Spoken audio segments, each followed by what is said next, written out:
Hola, ¿cómo están? Hoy vamos a hacer nuestra mesa redonda con dos de nuestras pacientes del Dr. Pommer. Estamos con Paula y con Ivani. Paula fue mamá de su hijo que se llama Juan Pablo y Ivani de su hijo que se llama Vicente. Hoy vamos a conversar acerca de cómo fue el proceso de cada una de ellas y cuáles fueron como las banderas rojas y consejos que le quieren dar ellas a otras mujeres que tal vez no saben que sufren de infertilidad y que podrían estar viviendo procesos similares. ¿Qué te hubieras gustado saber, Ivani, antes de comenzar con este proceso? Mira, yo siempre me remonto a la época universitaria, cuando tenía 28, 30 años, que creo que si alguien me hubiese dicho, ¿sabes qué? Tal vez en el futuro esto va a ser difícil, la maternidad va a ser algo difícil de lograr, hubiera congelado óvulos, por ejemplo, ¿ya? En ese tiempo, incluso yo siendo médico, no sabía que esto existía, pero de alguna forma lo veía muy lejos, como le pasaba a alguien, a otra gente, no a uno. Entonces, creo que si pudiera como decirle algo a la Ivani de 28 o 30 años, sería, ¿sabes qué? Si puedes hacerlo, preserva tu fertilidad, guarda óvulos, porque en el fondo después no sabes qué va a pasar. Y ojalá todo resulte fantástico, pero puede que no, y entonces tengas esa opción, como esa carta bajo la manga. Coincido con Iván, si uno pudiese ir atrás, es súper difícil porque hasta ese entonces tampoco había mucha información. Yo creo que algo muy relevante es que no hay información, o si la hay, somos justamente este grupo de mujeres que ya hemos atravesado por estos procesos los que decimos, oye, pucha, si yo hubiese sabido que había otra solución u otra forma antes, podría haberme ahorrado gran parte del camino. A mí sí me hubiese gustado saber que tenía que llegar al lugar correcto en el momento que fuese, pero al lugar correcto. O sea, llegar al lugar indicado hace muchísimo la diferencia. Este es un camino largo, es duro, es difícil emocionalmente y económicamente. A la hora de entregar consejos a las mujeres que están o ya viviendo este proceso, Me ha pasado muchísimo justamente que a propósito de todo lo que a uno le toca vivir, el círculo más cercano de amigos, uno como que destapa la olla cuando ya el caso de éxito, cuando ya nació la guagua. Entonces la gente igual se acerca, te pregunta, te comenta y uno de alguna manera lleva esa bandera, pues la bandera de la infertilidad. Uno solamente sabe el dolor, lo difícil que es. Y la verdad es que como a amigas que tengo o cercanas, siempre he tratado de conversarles sobre este tema, un poco evangelizar sobre lo que significa atravesar por el tema de la infertilidad. ¿qué aspectos claves crees tú que le tienes que decir a alguna mujer que está empezando por este proceso a la hora de elegir un médico o un centro? Además de la persona del médico, el tratante, también tiene que ver con la tecnología que va a aparejar. Y en eso, además, la disponibilidad para, en el momento que tú necesites, que tu doctor esté ahí. Y eso tanto porque la biología tiene sus días precisos, entonces el doctor te va tomando una ecografía día por medio y dice, te tengo que tomar una eco el domingo. Y yo lo miro como, ¿Usted va a trabajar el domingo? doctor Pomer, ¿por qué el domingo? Me dice, porque uno tiene que hacer lo que hay que hacer cuando hay que hacerlo. Y entonces el día de la eco, el momento que había que mirar mi endometrio, era el domingo, y el domingo me hizo la eco. Entonces, y por otro lado, en otro momento en que uno de mis embarazos no funcionó, también llamé a las 7 de la mañana a la matrona y le escribí al doctor, ándate a la clínica. Oye, pero es sábado. Sí, el doctor va a estar ahí. Y entonces el doctor estuvo ahí 2 horas después que yo había empezado con síntomas. Entonces, eso es muy importante, es un indicador no solo en el fondo, de un tratante, un médico muy comprometido con todo el proceso involucrado, porque tú le ves, yo le vi la cara de frustración al doctor cuando fue como, no, lo perdimos. Tengo muchas amigas, colegas, algunas que han pasado por esto y se han atendido en otros lados y que te digan como, ¿sabes qué? Te estás haciendo, no sé, la estimulación o el seguimiento, qué sé yo. Ah, y te llegó la regla el sábado. Ah, no va a poder ser porque como justo viene el feriado, entonces la clínica está cerrada esos días. sonaste, perdiste el ciclo, tenés que esperar un mes más. Entonces eso yo encuentro que no, aquí como banderas rojas, como decías tú, que a lo mejor no es el lugar más correcto.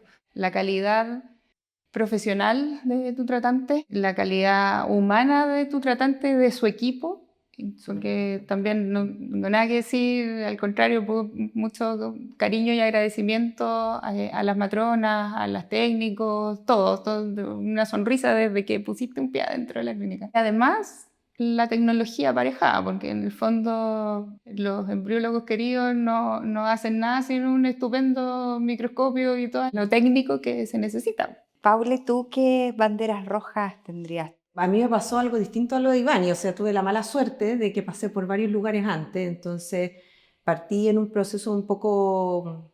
Ahora miro hacia atrás y digo, claro, justo lo que tú dices, si el centro cierra tal o cual día y perdiste un ciclo y perdiste la estimulación de ese mes y perdiste los medicamentos que te costó... Brutal. Una brutalidad conseguirlos primero y segundo pagarlos. Entonces es como todo un tema. Yo creo que efectivamente si es que abre o no este centro, esta clínica. Segundo, yo creo que tiene que ver con estilo, es lo que tú decías también, pero la cercanía con el doctor y que uno no tenga que pasar siempre por un tercero cuando uno está en el tratamiento, creo que es súper clave. O sea, las que somos pacientes o fuimos pacientes del doctor sabemos que estamos a un WhatsApp de distancia. O sea, el doctor, si uno le manda un WhatsApp, él va a ver si está en un cumpleaños, él de alguna manera te va a llamar. Y eso, en mi caso, yo que estuve en 3 lugares distintos antes de llegar donde el doctor, no pasaba. No es así. No es la calidad humana del médico algo que esté dado por default, tampoco. Ni tampoco la expertise del profesional. Porque hay profesionales, como en todo en esta vida, hay de todo. Entonces también es complejo el tema humano, cómo te explican. Yo creo que también es súper importante y yo personalmente lo valoro mucho, lo que tiene que ver con que el doctor te explica lo que va a hacer contigo, te explica de verdad con peras y manzanas, entonces uno logra entender y disminuye los niveles de ansiedad. La pareja, en mi caso yo tengo a mi marido y bueno, nos sometimos los dos a un tratamiento, logra un poco tratarnos a los dos como pacientes y eso es súper importante, no es como la mujer la paciente, sino que somos los dos. Y eso la verdad no pasa en otros lados tampoco. Lo que nosotros vivimos es la excepción a la regla. La regla no es que el doctor esté disponible, la regla no es que las matronas te contesten, la regla no es que te abran el centro el domingo a las 6 de la tarde.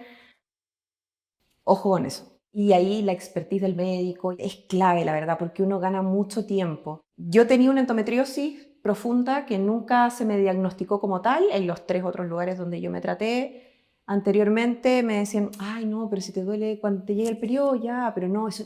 Mira, no es que sea normal, pero con un par de remedios se te va a pasar. Bueno, pero resulta que la cuestión avanzaba hasta que llegó un punto en que era invalidante. Y yo más encima sometiéndome a estimulaciones, o sea, mayor carga de hormonas, llegó un punto en donde no me pude parar más. Entonces, chuta, el dolor no era una cosa aislada, era un síntoma dentro de un diagnóstico que el doctor sí dio con él. El doctor me dice, pucha, tenéis dolor, a ver, hay infertilidad, pucha. ¿No será que tenía endometriosis? Yo no sé, yo también lo leí en Google, parece que esto es endometriosis, pero de verdad no lo sé. Entonces, la importancia también del diagnóstico del estudio al paciente. No todos los pacientes somos iguales, somos un mundo cada uno, cada pareja es un mundo. En mi caso, nos estudiaron a los dos, a mí y a mi marido, y claro, ahí uno se da cuenta que había harto más que investigar antes de hacer algo. Tu historia, Ivani, cuéntanos un poquito cómo fue. Inicié este camino en pareja. Mi primer embarazo fue una transferencia de 2 embrioncitos. Se firmó una y se perdió a la semana 7. El doctor me recomendó que hiciera el estudio genético y era un tema genético. Pasó un tiempo y pandemia entre medio. 2021 yo ya en el fondo sin pareja y decidía a que no era algo que yo podía en el fondo seguir postergando mi deseo de maternidad y que estaba dispuesta, así como se me pasó por la mente adoptar, también empecé a buscar y empecé a hacer el duelo genético antes de saber que lo tenía que hacer, digamos. Y claro, hicimos una estimulación, esos ovocitos no estaban en condiciones. Y después ahí el doctor me dijo, bueno, no tenemos espermatozoides, los tenemos que ir a buscar. Y por otra parte, tus ovocitos no están para ocupar los tuyos en el fondo. Entonces teníamos dos opciones, o doble donante o embriodopción. Y bueno, dije, bueno, no quiero tener, no busco tener un montón de hijos, entonces, y efectivamente, dado que las donantes de óvulos son mujeres jóvenes, salen muchos ovocitos, entonces dije, no, un embrión que fue donado a la clínica, me transferí uno a mediados del 2021 y esa fue la experiencia que te digo que lo perdí de una forma distinta, fue bien fulminante. Y eso ya le paró las antenas al doc. Y además que lo que te decía respecto de la calidad humana y el compromiso de Ricardo con sus pacientes y que lo vi conmigo. O sea, me mira y yo miro el frasquito que llevaba y su cara de frustración, así como de dolor. Él estaba sintiendo conmigo. Y chequeamos y efectivamente. Entonces me dijo, pero esto fue muy bueno porque yo, de ansiosa, y como soy médico, me había hecho una ecografía 2 días antes. Entonces habíamos tenido en el fondo un embrión con estudio genético que en una ecografía aparecía bien implantado y por lo tanto ya descartaba el doc dos causas importantes en el fondo de esta pérdida. Y la que nos quedaba era lo mío, todos los exámenes, y ahí apareció una trombofilia que no es tan frecuente por déficit de proteína S. Y entonces me dijo, anda a la hematóloga. Y también tengo muy lindos recuerdos de la doctora que me atendió y me dice, sí, efectivamente, tienes una trombofilia. Y le digo, ¿y me puedo embarazar? La respuesta es sí. Así que salí como con una sensación extraña, como de decir, oye, tengo una patología que es para el resto de mi vida y se puede. Entonces, el siguiente intento fue a fines del 2021 con otro embrioncito, que es Vicente, y usé anticoagulante inyectable desde el inicio de la progesterona hasta 6 semanas posparto. Quedé experta en pincharme la guata. Y la verdad es que hoy día, sin dolor, ya no recuerdo nada. Qué bonito. Sí, porque dentro de los procesos hay momentos emocionales que son duros, hay momentos que son complejos. ¿Cómo lo vivieron ustedes? ¿Cómo lo viviste tú particularmente? ¿Y cómo te sentiste acompañada con el equipo médico me refiero? Como te digo, siempre Ricardo muy comprometido con lo que estaba viviendo y también en algún minuto cuando le digo como mi opción de la maternidad singular, me mandó con la psicóloga y con ella conversamos y resolví algunas dudas y efectivamente, claro, como yo me estaba planteando la opción de adoptar un niño, en el fondo, como que el duelo genético ya lo había hecho, entonces cuando el doc me dice, ¿sabes qué? No se puede con tus ovocitos, como ya esa parte ya la había transitado, claro, sola, digamos. Pero claro, o sea, el proceso tiene varias etapas y tiene varios duelos entre medio, o sea, no sé, como alguien puede decir, ¿sabes qué? No es el ideal, yo no me quiero hacer ningún tratamiento, si no resulta, será. Y llegan hasta ahí. O sea, alguien se puede hacer un tratamiento de baja complejidad, lo intenta claro, 1, 2, 3 veces, que no es menor. En todo ámbito, en el fondo, también sé de lugares donde te hacen pasar, en el fondo, por los tratamientos de baja complejidad antes de llegar a un in vitro, por ejemplo. Entonces, claro, es un desgaste económico, emocional y de tiempo, además, etc. Y entonces alguien podría decir ahí, ¿sabes qué? No, yo sí, con una inseminación y qué sé yo, pero no con un tratamiento de alta complejidad, un in vitro. Oye, no, yo con mis óvulos nomás, o sea, o con los espermatozoides de mi pareja, qué sé yo. Si tuviera que ir a recurrir a donantes, no, hasta ahí llego yo. Y uno porfiaba y dije, no, yo sigo. Yo sigo y llego a la última consecuencia. ¿Qué consejo le darías tú a las pacientes que nos están mirando para superar esta carga emocional? ¿Cómo apoyarse? ¿Qué consejos das? 2 cosas, hacerse acompañar por profesionales. En general, dentro del equipo está la psicóloga y además también hay que ver, así como tu endometriosis, es si hay algo que haya que tratar entre medio, o sea, si hay un duelo, si hay un trauma, no sé, muchos pacientes pueden haber tenido violencia obstétrica. Exacto. Antes de la ley Dominga, por ejemplo, en las pérdidas repetidas. O sea, mi primera experiencia, de hecho, no fue tan buena, que hizo que me cambiara de ISAPRE, me cambiara de clínica y de donde me atendía. Digamos que no, de aquí ya no. Me voy de acá. Pero claro, o sea, eso, por ejemplo, es algo que no impacta directamente en el resultado del tratamiento, pero sí en cómo lo vivo y cómo voy en este proceso. Entonces, tanto como para tratar el duelo, para tratar si es que hay alguna patología junto con eso. Y lo otro muy importante es la red de apoyo. La familia, los amigos. Y para mí mi bandera es que para mi hijo no sea tema.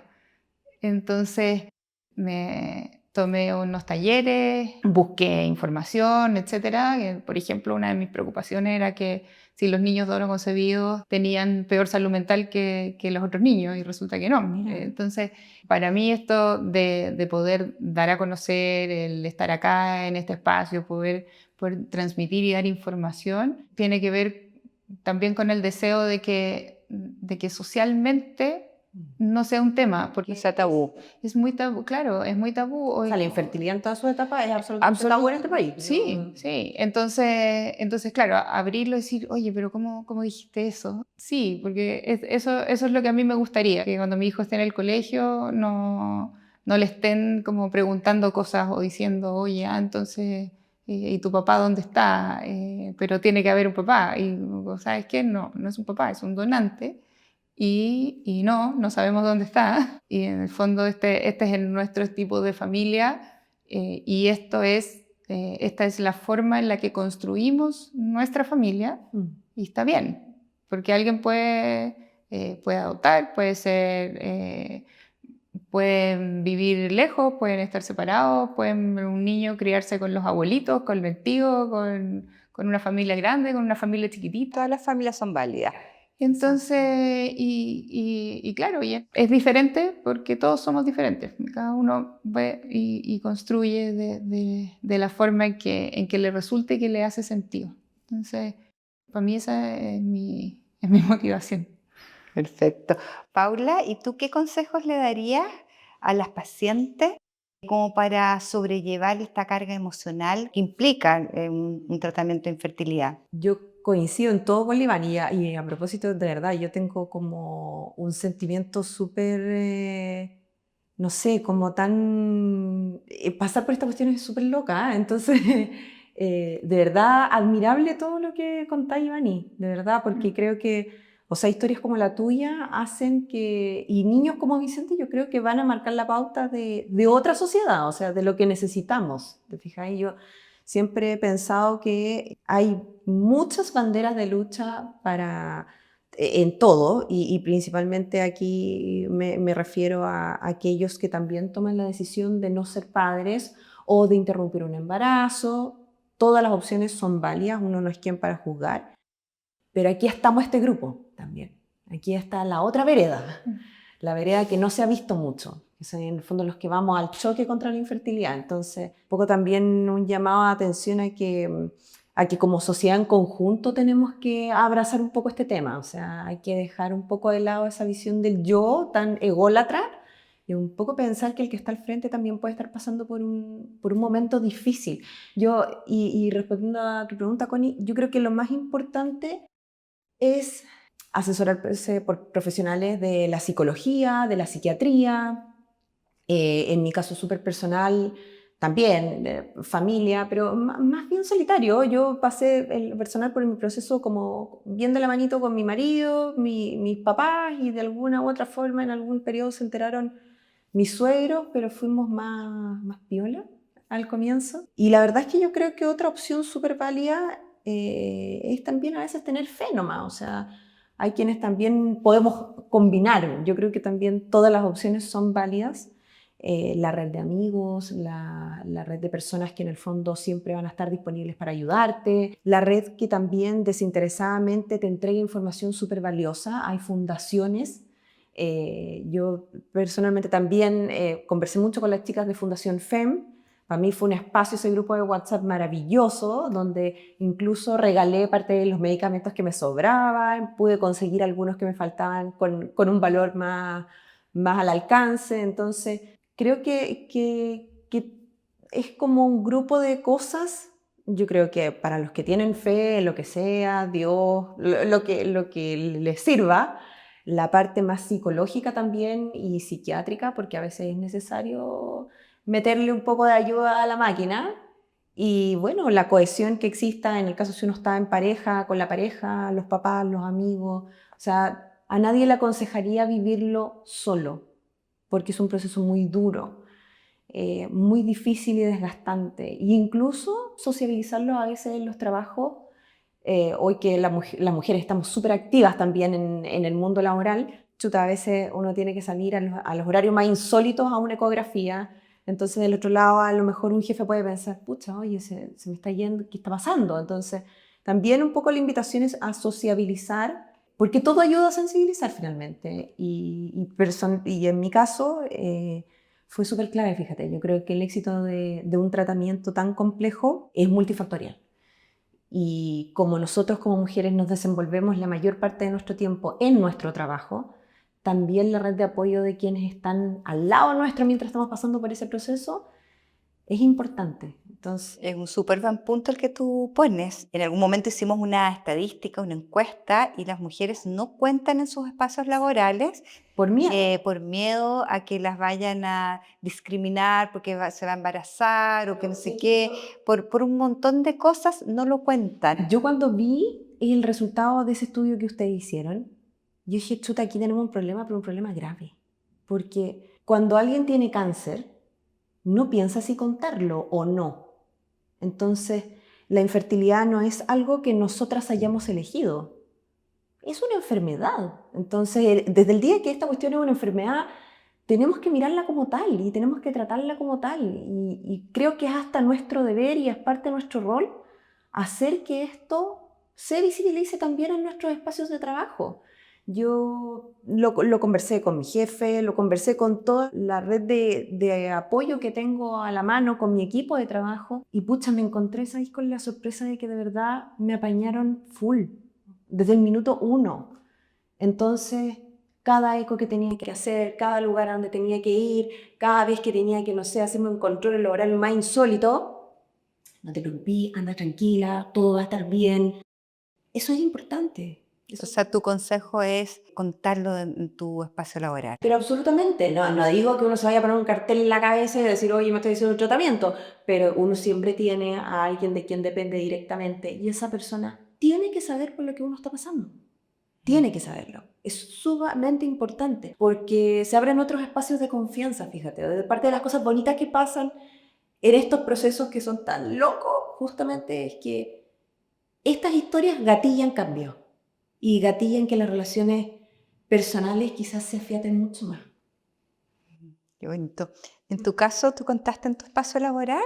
Tuve como mi historia un poco más larga, tuve experiencias disímiles. De un trabajo salí arrancando porque me dijeron, mira, ¿sabes qué? Tú no puedes llegar a esta posición o tener estas responsabilidades porque tú estás buscando embarazarte, así como activamente, y por ende no te vamos a dejar en este rol. Y ahí yo dije, aquí no es, y me fui. Y el siglo XXI, ¿no?